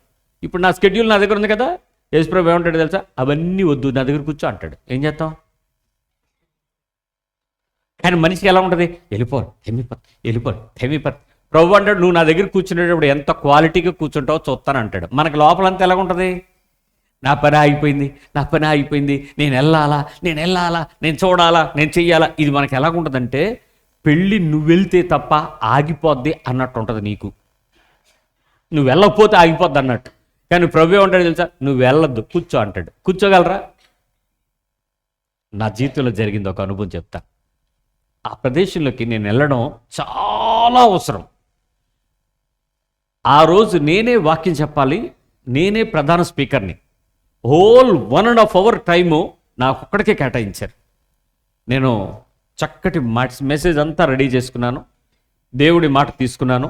ఇది మాట్లాడతాను ప్రభువా, దీన్ని ఇలా ప్రారంభిస్తాను, ఈ ఉపమానం చెప్తాను, ఈ రిఫరెన్స్ ఇస్తాను, ఈ ఎగ్జాంపుల్ వాడతాను, ఈ రిఫరెన్స్ కొటేషన్ ఇస్తాను, ఇక్కడ నుంచి ఏది ఎక్స్ప్లెనేషన్ తీసుకుంటాను, దీన్ని ఇలా తీసుకుంటాను, మొత్తం తయారు చేసుకుని బ్లూ ప్రింట్ నా టీచింగ్ నోట్స్ అంతా రాసేసుకుని ప్రభువా ఈ పూట ఫాస్టింగ్ అన్నాను. ఎందుకంటే వాక్యం చెప్పేటప్పుడు కడుపుని కరువులో ఉంచాలి. దాన్ని ఆపేసి ఈరోజు నేను ఫాస్టింగ్ ఉంటున్నాను ప్రభువా, నేను వెళ్తున్నాను అంటే, రాత్రి నాకు సైన్ ఏంటి తెలుసా, ఆ రాత్రి నేను ప్రసంగం చేస్తూ ఉంటే నేను ఏడుస్తున్నానంట, అందరూ ఏడుస్తున్నారంట దర్శనంలో. జరిగిస్తున్నావు ఈరోజు, ఉద్యమం రగిలిపోద్ది, సంఘం మండించబడిపోద్ది, నువ్వు నన్ను నిలబెడుతున్నందుకు వందనాలు ప్రభువా అని చెప్పి వెళ్ళి కారులో డీజిల్ ఎంత ఉందో చూసుకున్నాను. ఓకే రైట్, నేను వెళ్ళిపోగలను, పర్వాలేదు, అటు నుంచి వచ్చేటప్పుడు డీజిల్ వేసుకొచ్చేస్తానులే, అన్నీ ప్రెసెడ్ అయిపోయాను. రాత్రిపూట నిద్రపోయాను, మంచి స్లీప్. ఎందుకంటే మైండ్ అంతా ప్రిపేర్డ్గా ఉంటే మంచి స్లీప్ ఉంటుంది కదా మనకి, ఆ సౌండ్ స్లీప్. వైట్ షర్టు, బనియన్ను, డ్రెస్సు, సాక్స్లు అన్నీ పెట్టుకున్నాను. పొద్దున్న లేచి ప్రార్థన చేస్తుంటే లోపల ఏమైనా పడుతుంది తెలిసి, వాళ్ళు నువ్వు వెళ్ళవని అపవాది వెళ్ళొద్దంటవేంటి? రాత్రి నుంచి మాట్లాడితే సిద్ధపాటుతో కలిగి ఉంటే, ఇంత క్లియర్గా ఉంటే ఏంటి వెళ్ళొద్దంటావు? ప్రభువా నడిపించు నువ్వే, బలపరచువాడు నువ్వే, తీసుకెళ్ళేవాడు నువ్వే, పలానా దగ్గరికి ఇలాగ అంతా ప్లాన్ చేసుకో. మళ్ళీ వినపడుతుంది, వాళ్ళు నువ్వు వెళ్ళవు. మనకు నచ్చిన వాళ్ళు ఎవరైనా ఉంటే మాట్లాడితే ఇలాగే ఉంటుంది. మనకు దేవుడు నచ్చట్లేదు. ఇప్పుడు నాకేమో దేవుడు పని నచ్చుతుంది, దేవుడికేమో ఆ పని నేను చేయడం నచ్చట్లేదు, ఎందుకో ఆయన ఆపుతున్నాడని అర్థమైంది. నేను అప్పుడు లేచి అనుకున్నాను, ఇప్పుడు గనక నువ్వు నన్ను ఆపుతమే గనక జరిగితే బాగోదు చూసుకోవాలి అనుకుని కారు తాళం తీసుకున్నాను, షూ వేసుకున్నాను, మమ్మీ బాయ్ అన్నాను, ప్రభు కృతజ్ఞతలు అనుకుని వెళ్ళాను. ఫ్రంట్ వీల్ పంచర్ అయిపోయింది, ఫ్రంట్ వీల్ పంచర్ అయిపోయింది. ప్రభువా నువ్వు వెళ్ళొద్దంటున్నావా, గాలిని తీసావు, రాత్రి బాగానే ఉంది, నేను వచ్చి డీజిల్ చెక్ చేసుకున్నప్పుడు టైర్స్ చూసుకుంటాను, నేను అంత అలట్టుకుంటానే, ఏడు ప్రభువా తెల్లారి గాలి వెళ్ళిపోయింది, ఇప్పుడు టైర్ మారిస్తే అరగంట, నేను వెళ్ళేటప్పటికి 10 నిమిషాలు ఇలా అవుతుంది, అమ్మో అనుకుని ఇంక లాభం లేదని చెప్పేసి గబగబా షర్ట్ బయట తీసేసి టైర్ ఇప్పేసి మొత్తం బిగించి ఎక్కించి స్టార్ట్ చేశాను. కారు స్టార్ట్ అయిపోయింది. కొంచెం దూరం వెళ్ళేటోడికి అది ఏంటో ఇబ్బంది అవుతుంది, ఎలాగెలా ఊగుతుంది. అది ఇదేమైంది ప్రభు అన్నాడు. వెనక టైర్ పంచరు. నాకు ఇప్పుడు డౌట్ స్టార్ట్ అయింది, నిజంగా వెళ్ళొద్దు అంటున్నావా, అపవాది ఆపేస్తున్నాడా? రాత్రి ఉద్యమం వచ్చేస్తుంది, ఏడుస్తున్నారు, నేను ఏడుస్తున్నాను, వాళ్ళు ఏడుస్తున్నారు, అందరం కలిసి రగిలిపోతున్నాం, ఏదో జరుగుతుంది. కానీ ప్రభువా ఎలాగైనా వెళ్ళిపోతున్నాడు. బండి అక్కడ పెట్టేసి ఫ్రెండ్కి ఫోన్ చేసి, రాయ్ అర్జెంటుగా వచ్చారని సార్. మా అయ్య వచ్చేస్తున్నాడు ఇదిగో అన్నాడు. అరగంట అయింది ఆర్డర్ రాడు. ఏమైంది రండి, బండి పంచర్ అన్నాడు. ఏట్రా ఈ పంచర్లు? ప్రభువా నువ్వు నిజంగా నన్ను ఆపుతావా? నువ్వు గొప్పడువో నేను గొప్పడునో చూస్తాను. క్యాబ్కి పెట్టాను అర్జెంటుగా. నా పక్కన కనపడుతుంది క్యాబ్, నా పక్క రోడ్లో ఉంది. అటు నుంచి తిరిగిలోకి వచ్చేస్తే ఇక్కడ ఎక్కేస్తే అటు దిగిపోతాను అంతే. ఆ డిస్టెన్స్ కూడా మాక్సిమం 25 minutes వెళ్ళిపోతాను. ట్రాఫిక్ లేకుండా అడ్డదారిలో బండి అయితే 10 నిమిషాల్లో కూడా వెళ్ళిపోతా. క్యాబ్ పెట్టేశాను, వచ్చేస్తుంది. కారు అలా కనపడుతుంది, నా పక్కన కనపడదు. అది అలా కనపడుతుంది మ్యాప్లో, రావట్లేదు. ఏంట్రా అనేసి ఆ నెంబర్ వచ్చింది. అడిగి ఫోన్ చేశాను, సార్ డ్రైవ్ క్యాన్సిల్ చేశాను సార్ అన్నాడు. నువ్వెవడరు క్యాన్సిల్ చేయడానికి? నేను చేయాలి కదా అంటే, లేదు సార్ పెద్ద రైడ్ వచ్చింది వెళ్ళిపోతున్నాను సార్, క్యాన్సిల్ అయినా పర్లేదు సార్ అన్నాడు. ప్రభా ఆపిసావా, నన్ను ఇంకెళ్ళనివ్వా, చూద్దాం. ఇప్పుడు వాళ్ళు ఫోన్ చేస్తే కానీ నేను ఒప్పుకోను. అప్పుడు అవతల నుంచి ఫోన్ వచ్చింది, అయ్యగారు ఇవాళ మీటింగ్ క్యాన్సిల్ అయిపోయింది, మీరు రాకండి. దేవుడు ఆపుతున్నాడు అని అంటే నేను ఎందుకు పరిగెడుతున్నాను? నువ్వు నిజంగా దేవుని పని అనేది నీకైతే నీ స్కెడ్యూల్స్ అన్నీ భంగపరచడానికి నువ్వు రెడీ అవ్వాలి. ఇక పాస్టర్గా నా పని చెప్పా, మామూలుగా ఉండే పనులు కూడా మీరంతే. మీరు ఏ పని అయితే, ఏ ప్రదేశంలోనైతే ఎవరికైతే పరిచారకుడిగా సేవకుడిగా సేవ చేయటానికి, ఓ పని చెప్పడానికి, ఒక సహాయం చేయడానికి వెళ్ళడానికి రెడీ అవుతావో, కొన్ని ప్రదేశాల్లో మీకు నచ్చిన వాళ్ళకి సేవ చేయటం మీకు చాలా ఈజీ. కానీ దేవుడు అక్కడికి వెళ్ళొద్దు అన్నప్పుడు ఆగగలరా? ఉండిపోగలరా? నచ్చదు కదా, మనిషికి ఇష్టపడదు కదా, ఆత్మ సంతోషం ఉండదు కదా. కానీ నీ స్కెడ్యూల్స్ భంగపరుస్తాడు. నీ హక్కుని వదులుకోవటమే, హక్కుని కోల్పోవడమే, హక్కుని కోల్పోవడమే. ఓ ప్రదేశంలో నేను మా పాస్టర్ గారు పలానా దగ్గరికి వెళ్ళి, మీ పల్లెటూరులోకి వెళ్ళి ఆ ప్రాంతంలో కనీసం ఒక 5గురినైనా మీరు మీ బతుకు దినాలను చూపించి సాక్ష్యం చెప్పి సువార్త చెప్పి కనీసం ఒక 5గురిని దేవుని దగ్గరికి నడిపించండి అని చెప్పి 6 గుంపులు చేశారు మా చర్చిని. 6 గుంపులు చేసి ఒక్కొక్క గుంపుకి నువ్వు లీడర్వే మీరు పండు బయటికి, ఇంకెంతసేపు చర్చిలో ఉంటారు, ఈ నీరు కంపు కొట్టేస్తుంది, పండు బయటికి అన్నాడు ఆయన. ఆయన బాధ వచ్చేసింది. సంఘము పెరగాలి అని అంటే లోపల ఉన్నవారు బయటికి వెళితేనే సంఘం పెరుగుద్ది. అంటేనే నేను అలాగేనండి వెళ్దామని చెప్పాను. మా గుంపులో అందరిని పిలిచాను, రాయ్ ఇవాళ అంతా ఫాస్టింగ్ అన్నాను. అందరం ఫాస్టింగ్ ఉన్నాం, ప్రార్థన చేసుకున్నాం. మనం వెళ్తున్నాం, పలానా ఊరు చెప్పారు పాస్టర్ గారు, ఆ పల్లెటూరుకి వెళ్ళిపోదాం. ఆ రోడ్డు దగ్గర స్లమ్ ఏరియా అనమాట, కళ్ళు పాకలు ఉంటాయి, కళ్ళు అమ్ముతారు. ఇండస్ట్రీలో పనిచేసి సాయంత్రం వెళ్ళిపోయేటప్పుడు వాళ్ళందరూ కళ్ళు దాగి వెళ్ళిపోవటానికి ఒక చోట కూర్చుంటారు. ఆ కళ్ళు అమ్మే పాకల దగ్గరికి వెళ్ళి మమ్మల్ని సువార్త చెప్పి వాళ్ళ సంఘానికి నడిపించుకోమన్నారు. వాళ్ళు మాకు అలవాటు చేయడం ఈజీ, మమ్మల్ని వాళ్ళకి అలవాటు చేయడం కంటే ఏది అది అంత గొప్పవాళ్ళు. మొత్తానికి పట్టుబట్టేసి పంతం పడేసి వెళ్ళిపోయారు. మొదటి రోజు నేను వెళ్ళానండి, నాతో పాటు టీం అంతా వచ్చారు. అందరూ ఉపవాసం ఉన్నాం, ప్రార్థన చేసుకున్నాం, మోకాళ్ళు వేసాం, ఆయా పాటలు పాడాం. ఒక్క అమ్మాయి వచ్చింది, బాబు తాగుతారా అంది. దండమే తల్లి, మేము వచ్చింది ఏంటి, నువ్వు తాగుతాడు, ఫ్రీయే తాగండి అంది. ఏంటి ఫ్రీ అండి, మీరు దేవుని సేవకులు కదా, దేవునికి సువార్త చెప్పడానికి వచ్చారు కదా, ఏడిసేసి ఉంటుంది, ఇది కూలింగ్ తాగండి అంది. దండం అమ్మ, మత్తు పదార్థాలు తాగకూడదు అని ఓ పక్కన చెప్తుంటే మా పక్కన ఇంకొక ఆవిడ, బాబా బాలివు ప్రసంగాలు చేకు కమ్ముండా అంది. తాగం. ఆ రోజుల్లో మళ్ళీ వారం వెళ్ళాం. 4 వారాలకి మొత్తము 15 మంది టీంలోనూ 2 మిగిలాం, నేను ఇంకొక రోడ్డు. వీళ్ళందరూ ఆ తాగుబోతుల దగ్గరికి మనం వెళ్ళడం ఏంటండి బాబా వదా అని చెప్పి వీళ్ళు మానేశారు. పట్టు వదలకుండా వెళ్ళి ఎవరైతే మీరు తాగుతారా అన్న అమ్మాయికి వాక్యం చెప్పి సువార్త చెప్పి కిరసనాయిలు అమ్ముకునే వ్యాపారం ఆవిడికి సెట్ చేసి కళ్ళు అమ్ముకోవడం మానిపించాం. ఆవిడ మానేసింది. మరొక 2 తీసుకొచ్చింది, వాళ్ళు వేరే వ్యాపారం మార్చుకున్నారు. బొగ్గులు అమ్ముకునే వాళ్ళు అమ్ముకుంటూ కళ్ళు మానేశారు. మొత్తానికి ఆ కళ్ళు పాకల్లో చర్చి ప్రారంభించాం. ఏది మేమే 2 ప్రారంభించాం. మా 15 మంది బ్యాచ్కి తెలిసిపోయింది, చర్చ్ స్టార్ట్ అయిపోయిందంట, వీడు ఒక్కడే స్టార్ట్ చేసాడు, వీళ్ళు చాలామందిని తయారు చేసేస్తున్నాడు, బాబోయ్ ఈ దగ్గరికి ఎలాగైనా మనం వెళ్ళాలి అనుకుని కొంతమంది మమ్మల్ని చూడటానికి వచ్చారు. చూడటానికి వచ్చినట్టుకి ఏంటి, చక్కగా పాటలు పాడుతున్నారు. ఈ కళ్ళు తాగే వాళ్ళందరూ, కళ్ళు అమ్మే వాళ్ళందరూ మానేసి దేవుని క్రమంలో వాళ్ళందరూ స్టార్ట్ అయ్యారు. నేను చెప్పాను, మా అయ్యగారు చర్చికి రమ్మన్నారు మిమ్మల్ని, మీరందరూ బయలుదేరి చర్చికి వెళ్ళిపోదాం రండి అని చెప్పి 15 మందిని ఒక్క నెల రోజుల్లో, వీళ్ళు 3 వారాలకు మానేస్తే 4వ వారం నుంచి నేను వెళ్ళి 2 నెలలు కష్టపడి మొత్తానికి 15 మందిని దేవుని మందిరంలో తీసుకెళ్ళాం. 15 మంది దేవుని మందిరంలోకి వచ్చేటప్పటికి పాస్టర్ గారు ఆశ్చర్యపోయారు. ఏంట్రే వాళ్ళేనా వీళ్ళనంటే, వీళ్ళందరూ చెప్తున్నారు, పాస్టర్ గారు మన చర్చిలో చాలామంది మా కస్టమర్సే అని. అంటే ఏం కస్టమర్స్? ఆ కస్టమర్స్ కూలింగ్ కస్టమర్స్. అయితే మేము నవ్వుకుని వీళ్ళు అమ్మడం మానేశారు అయ్యగారు అన్నాను. వాళ్ళు చాలా చెప్పారు, అయ్యగారు మేము కష్టపడుతున్నామండి, మేము ఇదిగో కిరసనాయిల వ్యాపారం పెట్టుకున్నామండి, మేము బొగ్గుల వ్యాపారం పెట్టుకున్నానండి, నేను పలానా వ్యాపారం అంటే, వీళ్ళు మొత్తానికి వ్యాపారంలో కళ్ళు అనేటువంటి మత్తు పదార్థం బానిసలుగా చేస్తుందని చెప్పాక వాక్యం చెప్పిన తర్వాత ఇలాగా ఆలివ్ బాబు గారు వచ్చారండి, మాకు ఇలా చెప్పారండి, మేము మారేమండి అని చెప్పారు. మా పాస్టర్ గారు బాప్తిస్మాలకి ఇచ్చారు. అంతా బాగానే ఉంది, చక్కగా పరిచర్య బాగానే ఉంది. నేను అక్కడ నడిపిస్తున్నాను, వాళ్ళు ఇక్కడికి వస్తున్నారు. సరిగ్గా అంతా జరుగుతున్నప్పుడు మా పాస్టర్ గారు పిలిచి రేపు నుంచి వెళ్ళకన్నారు. ఎక్కడికి? అప్పుడు మనకి ఎలాగుంటుంది తెలుసా? ఎవరి మీద కోపం? ఏటో ఏమండి, నీకు నచ్చింది వద్దన్నారా, లేకపోతే ఆయన వద్దన్నాడని కోపమా నీకు? ఆలోచించండి. అసలు ఏంటి ప్రాబ్లం ఏంటి? పని నేను కోరుకున్నానా, ఆయన ఇచ్చాడా? ఇప్పుడు ఎవరు వద్దన్నారు? ఇప్పుడు నేనేం చేయాలి?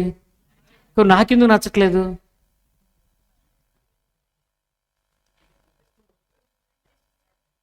ఆయనకి ఇష్టం, పని నాది కాదు కదమ్మా, ఆయన ఇచ్చిన పని కదా, ఆయన చెప్పింది నేను చేశాను. ఆయన వద్దంటే నేనేం చేయాలి? మరి ఇప్పుడు అలాగే సార్ అనాలా? ఇప్పుడు నాకెందుకు నచ్చట్లేదు? నాకెందుకు కోపం వస్తుంది? నాకు ఇంక ఎవరి మీద కోపం వస్తుంది? పని ఇచ్చినాడు మీద, ఇచ్చినందుకు తప్ప. అప్పుడు పరిశుద్ధాత్మ దేవుడు మాట్లాడుతున్నాడు, మొదటి గడియలో కూలి, లాస్ట్ గడియలో కూలి, మధ్యలో మనుషులు సొనుగుడేట్రా అని అడిగాడు. పనికి పిలిచిన ఆయన ఇష్టం కాదు జీతం. ఫస్ట్ పనోడు లాస్ట్ పనోడు గురించి సాకులు చెప్తాడేటి? అవును కాదు ప్రభు, కానీ నాకు నచ్చట్లేదు ప్రభు అన్నాడు, నీకు నచ్చే పని ఏది నేను ఇక్కడి నుంచి చేయనవను. ఎందుకో తెలుసా? నువ్వు నా సేవకుడి మీద సొరుగుతున్నావు. పని నాది, అతను పనోడు, నా పనోడు నన్ను చేయమన్నాడు, నువ్వు వెళ్ళవు చేసావు, అది నా పని, నా పొలము, మధ్యలో నువ్వెవడవు, నీ హక్కు మాట్లాడుకున్నాను. 2 నెలలు ఎక్కడికి వెళ్ళలేదండి ఆయన. 2 months మళ్ళీ చచ్చి తుడుచుకోవడం, బరకాలు వేసుకోవడం, కరెంటు వైర్లు సర్దుకోవడం, బూజులు దులుపుకొని, ఫ్యాన్లు దులుపుకొని, ఇదే పని 2 months. అందరూ వచ్చి ఎక్కడికి వెళ్ళట్లేదా, మానేమన్నారట కదా, వెళ్తానన్నారట.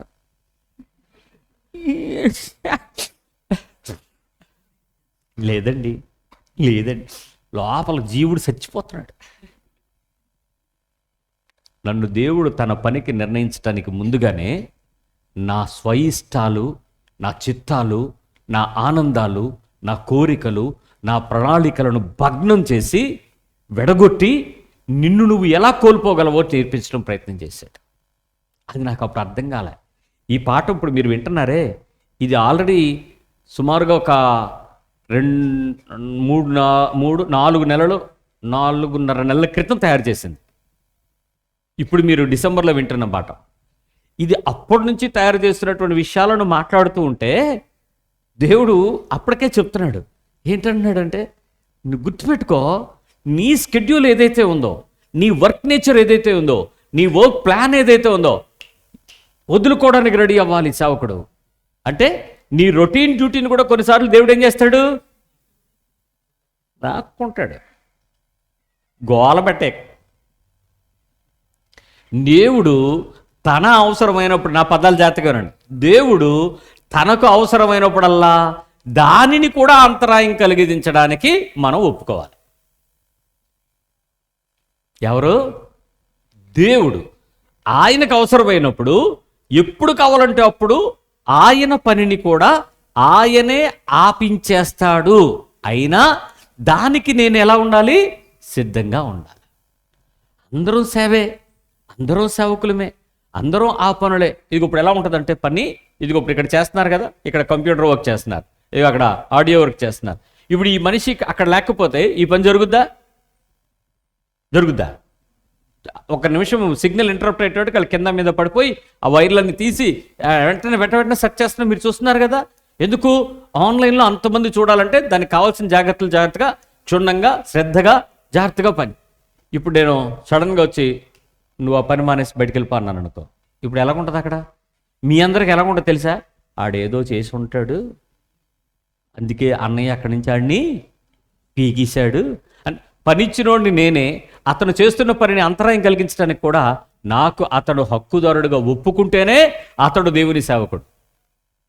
మళ్ళీ సేవ అనగానే వాక్యం చెప్పడము, పాస్టర్ పని చేయడము, సువార్త చెప్పడము, సంఘాన్ని నడిపించడం కాదు. మీ ఇంటి దగ్గర చేసే పనే సేవ. మీరు ఎక్కడుంటే అక్కడ చేసే పనే సేవ. ఏం చెప్తే చేయటమే సేవ. ఆ పనికి మీరు దేవునికి అందుబాటులో ఉండడమే దేవుని సేవకుడు. ఆయనకిష్టమైన ప్రజలకు నీ చేసే చిన్న పని ఒక గొప్ప సువార్తగా మార్చేస్తాడు. నువ్వు చేసే సహాయం గొప్ప సువార్తికుడిగా రక్షణలోకి తీసుకొస్తాడు. నువ్వు చెప్పే చిన్న పరిచర్యకు సహాయం చేసేటువంటి ఒక చిన్న హెల్ప్ గొప్ప రక్షణకు కారణమైపోతుంది. అది ఎవరు ఏంటి అనేది నీకు తెలీదు, కానీ నువ్వు అందుబాటులో ఉండి ఆ పని దేవునికి ఇష్టమైనట్లుగా నువ్వు అప్పగించుకోవడమే చేయాల్సిన పని. అట్లా ఇది ఇప్పుడు ఆయన తనకు అవసరమైనప్పుడల్లా అంతరాయం కలిగించేస్తే నీ పని ఆగిపోయినట్టు ఉండదు, నీ ప్రణాళిక ఆగిపోయినట్టు ఉండదు, నువ్వు కొనసాగించడం కష్టమైపోతుంది అనిపించదు. ఇలాగ అయిపోతే ఎలాగండి, ఎలాగండి, నువ్వు ఎలాగైనా సొడుగు, కానీ నువ్వు చేయాల్సిందల్లా ఒకటే, ఆయన చెప్పిన దానికి నువ్వు లోబడ్డావా లేదా, అంతే ఇంపార్టెంట్. నేను కొంతమందిని చెక్ చేస్తూ ఉంటాను. ఇక్కడ వాక్యం చెప్తూ వాళ్ళకి టైం రాకపోయినప్పుడు వీళ్ళు నా మీద ఏమన్నా కోప్పడతారా లేదా, సొనుగుతారేమో. గ్రూప్లో నుంచి అవుట్ అయిపోయినప్పుడే కదా మీకు తెలిసిపోదు మీకు కోపం వచ్చినప్పుడు. వాట్సాప్ గ్రూపులో నుంచి బయటికి వెళ్ళిపోవడం, డిలీట్ చేసేయటం, ఏదో కొన్ని కామెంట్లు పెడతా ఉంటారు. అది ఏంటంటో రకరకాలుగా. అప్పుడు మనకు అర్థం అవుద్ది మీరు హర్ట్ అని, మీరు బాధపడ్డారని. కానీ మీరు బాధపడటం ముఖ్యం కాదు. ఆ బాధను మీరు ఎంత అంగీకారంగా దేవునికి ఇష్టంగా నీవు ఆయన ఆటంకం కలిగించినప్పుడు అంతరాయాన్ని మీరు తీసుకోగలరా అన్నది ఇంపార్టెంట్. నిన్న మేము మొత్తం పని అంతా అయిపోయింది, బయట చూసారా, మొత్తం రెడీ అయిపోయింది కదా, అంతా అయిపోయింది. వాళ్ళు వచ్చేసి సార్ అయిపోయింది సార్ అన్నాడు. అవ్వలేదురా అన్నాడు. ఏమైంది సార్ అన్నాడు. అది వంకరగా కట్టారా, బాగలేదు, అది తీయండి అన్న అని అంటే ఆడన్నాడు లాక్ కట్టేద్దాం సార్ అన్నాడు. మేము కట్టాం, అది రాలా, అది ఇప్పాల్సిందే అని. అది ఒప్పుకోడే. పెద్ద ప్రేమ గబగబా పైకెక్కేసి నేను చెప్పాను, ప్రేము అది నాకు నచ్చలేదు, అది తీయి ముందు అక్కడి నుంచి అని. అది ఇప్పేశాడు. ఇది ఇక్కడి నుంచి అప్పుడు మళ్ళీ వచ్చాడు ఆ పని మీద తెలిసినాడు. వచ్చి అలా కట్టక్కర్లేదు సార్, అలా వదిలేయాలి సార్ అన్నాడు. ఏంటి వదిలేయాలి? నువ్వు చేసేసావు, పర్ఫెక్ట్ అనుకుంటున్నావు, నువ్వు వెళ్ళిపోయేటప్పుడు మళ్ళీ నీ పని నేనేం చేశాను? అది ఆడికి వెళ్ళిపోవడం ఇష్టం. ఇంటికి వెళ్ళిపోయే టైంలో మళ్ళీ పని మొదలెట్టాడేట్రా బాబు అంటే ఆయన ఏమన్నాడు తెలుసా, అది ఇప్పితే మధ్యలో సెట్ చేయడం అవ్వదు సార్, మొత్తం మళ్ళీ కట్టుకు రావాలి సార్ అని. అందుకని ఆడు ఏమంటున్నాడు, సరిపోయింది ఏం అవ్వదు, అది బాగానే ఉంటుందని అబద్ధాలు చెప్తున్నాడు. మేము ఒప్పుకోలే, రాజీ పడేది ఉండదు, ఇప్పాల్సిందే, మళ్ళీ కట్టాల్సిందే, మళ్ళీ జరపాల్సిందే. వాడు సొనుగుతున్నాడు. నువ్వు సొనక్కు పని చేద్దామన్నా. ఆడికి ఆ పని అప్ చెప్పేసి నేను ఇక్కడికి వచ్చాను. ఇక్కడ డోర్ కింద మ్యాట్లు వేస్తున్నాడు. ఆడు పెద్ద తెలివైన మేస్త్రి. ఆడి చేతికి వచ్చిన ముక్క ఇస్తాడు. 3 రకాల ముక్కలు ఉన్నాయి. అవునరా తమ్ముడు, ఇది ఒక రకం, అది ఒక రకం, ఇది ఇంకో రకం, ఈ 3 రకాలు ఏంటిరా అంటే అంటాడు, పర్లేదు సార్ డిజైన్గా ఉంటుంది అన్నాడు. నువ్వు తెలివితేటలు వాడకు, ఆ డిజైనే చండాలంగా ఉంది తీసి అంటే అప్పుడు లోపలికి వెళ్ళి ఇంకోటి ఉన్నట్టు ఉంది చూద్దాం సార్ అని పని ముగించుకుని వెళ్ళిపోయే ముందు పని పెంచితే ఎలాగుంటుంది? మెంటలు వచ్చేదు, చిరాకు వచ్చేదు, అప్పటికి ఆకలేసేస్తుంది వాళ్ళకి. 9:15 అయిపోయింది, వాళ్ళకేం ఫుడ్ రాలేదు. రాత్రి పని ముగించుకుని వచ్చేయండి అన్నాడట మేస్త్రి, ఫుడ్ పంపలే. అటు చిరాకు పడిపోతున్నాడు ఒక పక్క. నన్ను తీసిరానా. ఈలోపు సందీప్ వచ్చాడు, నన్ను లాగి అమ్మాను, లాగేసాం. మళ్ళీ మొదలెట్టుకుని వచ్చాడు. ఈలోపు ఆ పైకి ఎక్కి దిగాడు చూడు, అందులో రాత్రి ఎలాగో తెలుసా, చేతులు కూడా చల్లగా అయిపోయాయి మాకు అందరికీ, మామూలుగా లేదు చలిగాలి. అప్పుడు ఆడు స్వెటర్ ఇప్పేసి వచ్చాడండి. స్వెటర్ ఇప్పిసి వచ్చి సీరియస్గా వచ్చాడు. అవునరా స్వెటర్ అలాగరా ఇప్పిస్తాను అంటే ఉండరా ఉడుకొచ్చింది లోపల.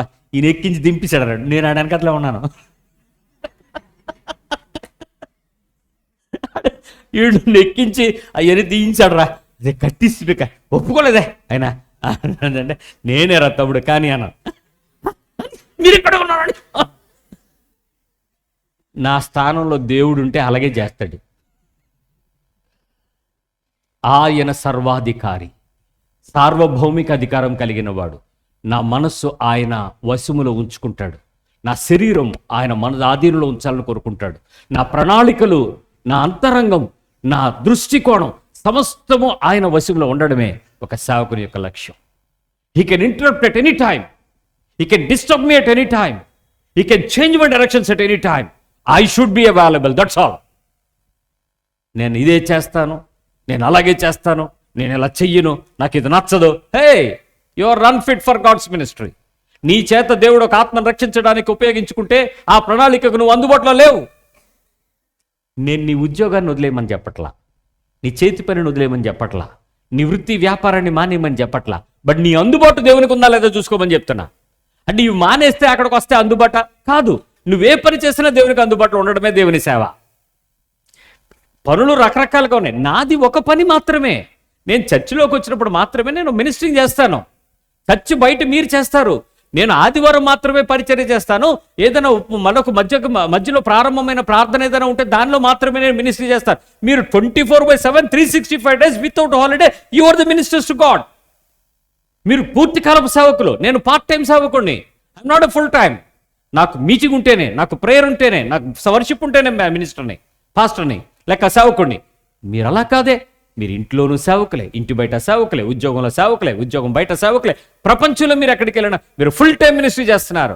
కాబట్టి దేవుని యొక్క అంగీకారం. ప్రతిరోజు పొద్దున్నే లేచిన వెంటనే కాళ్ళు చేతులు కదుపుకోవడం మనకు అలవాటు కదా. ఎందుకు అలా కదుపుతారో మీకు తెలుసా? రిలాక్స్ అవడం కోసం కాదు, అవి బతికున్న లేదు చూడటం కోసం. మీ మీద మీకు నమ్మకం లేదు, దేవుడి మీద నమ్మకం. అలా కదుపుకొని అమ్మయ్యా అని ఒళ్ళిరుచుకుని అప్పుడు చెప్పాలి, ప్రభువా నేను నీ సేవకుడను. నువ్వు నన్ను ఏం చేసినా, ఎలా చేసినా, ఎలా నడిపించినా, ఎలా విడిపించినా, ఎలా అభ్యంతర పెట్టినా, ఎలా ఆటంకపరిచినా, ఎలా చేసినా నేను నీ పనోడిని. ఇప్పుడు యజమాని ఏం చేస్తాడో చెప్తాను నేను.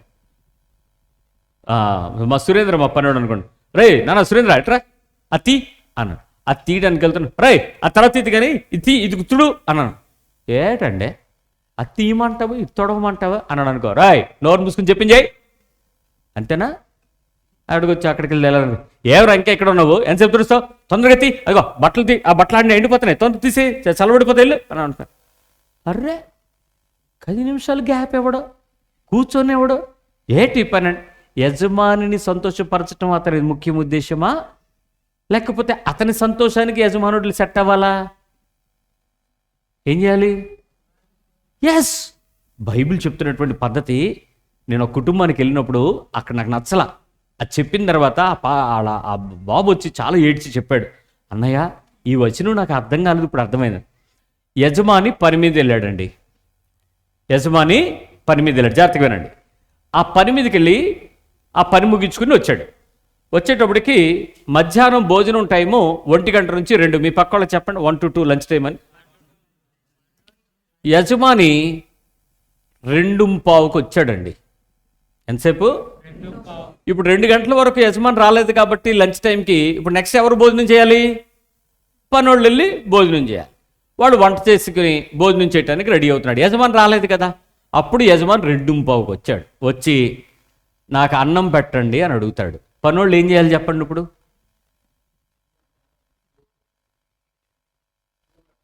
ఏం చేయాలి? అన్నం పెట్టాలా? టైం అయిపోయిందని చెప్పాలా? కిచెన్ మూసామని చెప్పాలా? అసలు టైం దాటి ఎవడరమ్మని అడరా నిన్ను అని అడగల. 2 గంటల వరకే పెట్టాలి, మా డ్యూటీ అయిపోయింది, మేము వెళ్ళిపోతాం, నువ్వు సంబంధం లేదు, నువ్వు పెట్టుకు తిని అనాలా? 3కి వచ్చినా 4కి వచ్చినా 5కి వచ్చినా పనోడు అన్నం మానేసి ఏం చేయాలంట? యజమాని యొక్క సంతోషాన్ని చూడటమే పనివాడి యొక్క లక్ష్యం. ఇది నేను చెప్పింది కాదు, బైబిల్ చెప్పింది కాదు, సామాన్య శాస్త్రం. Because he's my feeder, he's my bread giving. నేను ఆయన పని చేయాలి. అది వదిలేసి నేను వంట చేసుకున్నాను, నా వేడివేడిగా తింటాం అలవాటు. మీరు తిన్నారనుకోండి, అరగంట తింటారు, నాకు సలబడిపోద్ది, మీరు తినండి, నేను తినేస్తానని వెళ్ళిపోయాను అనుకో. అవునరా, నువ్వు ఆ యజమాని కింద నాళ్ళ నుంచి ఉన్నావు, అక్కడ ఆ యజమానితో పాటు గెస్ట్ అక్కడ ఉన్నాడు, నువ్వు వెళ్ళిపోయి వంటగదిలో కూర్చొని తింటున్నావేంటి, దాక్క తగులుకున్నావేంటి? వాళ్ళు తిన్న తర్వాత కదా నువ్వు వెళ్ళాలి అని అడిగితే, టైం అయిపోయిందండి, టైం తినమన్నా డాక్టరా అన్నాడు. టైం డాక్టర్ తినమన్నాడా? మరి ఈ డాక్టర్ ఉద్యోగం తీసేస్తే నిన్ను, అప్పుడు ఏ డాక్టర్ పని అంటావురా, మెతుకులు తేరుకుంటావు, చూసుకో అంటే అంటాడు. ఆయన ఏమండా అన్నాడు. నేను చెప్పాను, ఈయన్ని తీసేయి పనిలోంచి, మిగిలిన పనులు బాగుపడతాడు. ఈడు ఒక్కడు మిగిలిన బతకం నేర్పేస్తాడు. ఈడు చెడ్డదాసుడు. యజమాని యొక్క సంతోషానికి నీ కడుపు పక్కకు పెట్టి, నీ సంతోషం పక్కకు పెట్టి, నీ సుఖం పక్కకు పెట్టి, నీకు ఆయనకు నువ్వు లోబడాలి అని చెప్పాను. ఆ రోజు వాడి చెవులు ఎందుకో దేవుడు తెరిచాడు, అంతే. మరుసటి రోజు నుంచి డైనింగ్ టేబుల్ ఏంటి, టైం ఏంటి, పిల్లలేంటి, ఫుడ్ ఏంటి, వేస్ట్ లేదంట, పర్ఫెక్ట్గా మెయింటైన్ చేస్తున్నాడంట పిల్లడు. అలా బాబు పాస్టర్ గారు వాళ్ళ అబ్బాయి ఫోన్ చేసి, అన్న ఏం చెప్పావన్నాడు చెవులో ఉపదేశం, ఆడు సెట్ అయిపోయాడు అన్నాను. నేను బైబిల్లో ఉపదేశం చెప్పాను, యజమాని యొక్క సంతోషంలో పాలిభాగస్వం అయితే నీకు వచ్చే లాభం ఏంటో తెలుసా? ఆస్తిలో వారసత్వం వస్తుంది, కుటుంబంలో పౌరసత్వం దొరుకుతుంది, కొడుకు అనిపించుకుంటావు. అంతకన్నా నీకేం కావాలరా పిచ్చోడా? ఆ ఇంట్లో నువ్వు నమ్మకంగా బతకకపోతే దేవుని రాజ్యం కోల్పోతావు, జాగ్రత్త అని చెప్పా. అంతేనా? నేనేం చెప్పలేదు. మరి ఈరోజు వరకు ఏంటంటే మీ ప్రేమ వాడికి అలసైపోయింది, మీరు మౌనంగా ఉండడం వాడికి చేతకంతనంగా ఉంది. మీరు అన్నీ ఇస్తుంటే, అన్నీ చూస్తుంటే, అన్నీ చేస్తుంటే వాడు అలా అలా విమర్శగా ఉన్నాడు. కానీ వాడి కన్నులు చెవులు తెరవబడే సమయం వచ్చిందన్నా, అంతేనన్నా, నేనేం చేయలేదా? అందుకే ఎవ్రీడే మనం ఏమనుకోవాలి, పొద్దున్న లేచిన వెంటనే, నేను నీ సేవకుడను, నువ్వు నన్ను ఎలా నడిపించినా పర్వాలేదు, ఎక్కడికి తీసుకెళ్ళినా పర్వాలేదు, ఏ పని చెప్పినా పర్వాలేదు, నాకు నచ్చినా నచ్చకపోయినా నువ్వు చెప్పింది చేసేలాగా నాకు చెయ్యి, నువ్వు చెప్పే పని కొరకు నేను సిద్ధంగా ఉన్నాను, నీ ఆజ్ఞ కోసం నేను సిద్ధంగా ఉన్నాను, నీ ఆలోచన కొరకు సిద్ధంగా ఉన్నాను, నీ ఉపదేశం కొరకు సిద్ధంగా ఉన్నాను, నీవు నాకు ఇవ్వబోయే పని కొరకు నా లక్ష్యం ఎదురుగా ఉంది, నేను నీ పనిని నువ్వు కోరుకున్నట్లు చేయడానికి నన్ను సిద్ధపరచు, నన్ను తీసివేసి నిన్ను సంతోషపరచడం నాకు నేర్పు. ఇది ఒక సేవకుడిగా మనకు ఉండాల్సిన లక్ష్యం. ఎందుకంటే మన జీవితంలో దేవుడు ఏమి తీసుకురావాలనుకుంటున్నాడో అదే మన ఎజెండా, మన జెండా అవ్వాలి. Whatever the God's plan, that should be my agenda. నాకు ఇది ఉండాలి, అది ఉండాలి, నాకు ఈ ప్రోటోకాల్ కాదు. Whatever God wants me to do, yes I'm ready. ఈ పని నువ్వు నాకు చెప్పి, ఈ పని నాకు చేత కాదు, అది చెయ్యొద్దు అని అంటే మానేస్తాను. అది నీకు చేత కాదు, అది చెయ్యంటే నేను చేసేస్తా. బికాస్ నాకంటూ ఏమీ పెద్ద ప్రోటోకాల్ లేదు ప్రభువా, నీ ఎజెండా అయ్యే నా ఎజెండా. నువ్వేం చేయమంటే, ఎక్కడ చేయమంటే, ఎప్పుడు చేయమంటే, ఎలా చేయమంటే, ఎందుకు చేయమంటే, I have no questions, no regrets. నేను నీ పని చేస్తాను అంతే. నువ్వు చెప్పావు నేను చేస్తానంతే, నువ్వు అన్నావు నేను చేస్తానంతే, నువ్వు ఇచ్చావు నేను చేసుకుంటానంతే. ఆ రకమైన సిద్ధపాటుతో ఒక సేవకుడిగా ఒక విశ్వాసి జీవితాన్ని గనక అందుబాటులోకి తేగలిగితే, ఒక విశ్వాసి దేవునికి ఎప్పటికీ సేవకుడు అవుతాడు. అది సేవ అవుతుంది. నువ్వు సేవని, దేవునిని ప్రజలకు పరిచయం చేయటానికి సువార్త ప్రకటించక్కర్లా, నువ్వే సువార్తకుడిగా మారిపోతావు. There is no other evangelist is required. ఓ ప్రత్యేకమైన సువార్తికుడు అవసరం లేదు. నువ్వే సువార్త, నువ్వే సువార్తికుడు. నువ్వు చెప్పేది సువార్త, నువ్వు చేసేది సువార్త, నువ్వు బతుకుతున్నది సువార్త. నీవే క్రీస్తు రాయబారి.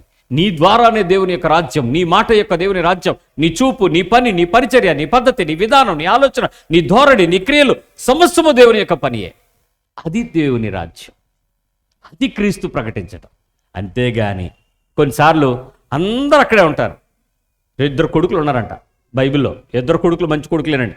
వాడు అరే అన్న అది వెళ్ళి తీసుకురా అంటే, వెళ్తాను డాడీ అన్నాడంట, ఆడు వెళ్ళలేదంట. ఇంకో కొడుకున్నాడు, నేను వెళ్ళను డాడీ అని ఆడు వెళ్ళాడంట. ఇప్పుడు ఆ తండ్రికి ఎవరు బాగా ఇష్టం అవుతారు? మీ పక్క వాళ్ళని అడగండి. వెళ్తాను డాడీ అని వెళ్ళనోడా, వెళ్ళను డాడీ అని వెళ్ళినోడా? ఎవరు బాగా ఇష్టం? ఎల్ను అని ఎల్లినోడే. ఎల్ను అన్నోడు, వెళ్తాను అన్నోడు ఇద్దరిని పెట్టి అసలు అక్కడ పని చూడంగానే అయ్యో సార్ ఏమనుకుంటారని ఇండివిజువల్గా ఎవడో స్వతంత్రించుకుని వెళ్ళి చేసి వచ్చాడు అనుకో, మరి ఆడికి పిలుపు లేదుగా. అప్పుడు ఇంకెవరిని సంతోషిస్తాడు ఈ తండ్రి? పిలిచిన వాడినా, పిలవని వాడినా, స్వతంత్రంగా వెళ్ళి చేసిన వాడినా? నూతన నిబంధన పరిచర్య పిలుపు ఉన్నది, స్వతంత్రత కూడా కోరుకున్నది. ఈ రెండు కలిగి ఉన్నాయి. నాకు చెప్తే చేయటం కాదు, నన్ను అడిగితే చేయటం కాదు, నాకు ఇస్తే చేయటం కాదు, నా స్వతంత్రంగా ఆ పనిని నేను నా తండ్రి యొక్క సంతోషానికి తగినట్లుగా యథార్థ హృదయంతో మంచి మనస్సాక్షితో నా అందుబాటులోకి నేను వెళ్ళి నేను ఈ పని చేయటం ఆ ప్రదేశానికి అవసరం, నేను ఈ పని చేయటం ఆ ప్రభువుకి అది నీతి అని నేను నమ్మి సంతోషంగా ఆ పనిని నిర్వహించుట దేవునికి ఇష్టమైనటువంటి ఎజెండా. అలా ఎంతమంది చేయగలరు? కొంతమంది ఉంటాం, అలా ఉంటాం అంతే. ఏమవుతుంది? అవనే చేసుకొని వెళ్తారేం వెళ్ళనే, అది చెప్పలేదు కదా, చెప్పినా ఆడు వెళ్తాడులే, మనకెందుకులే.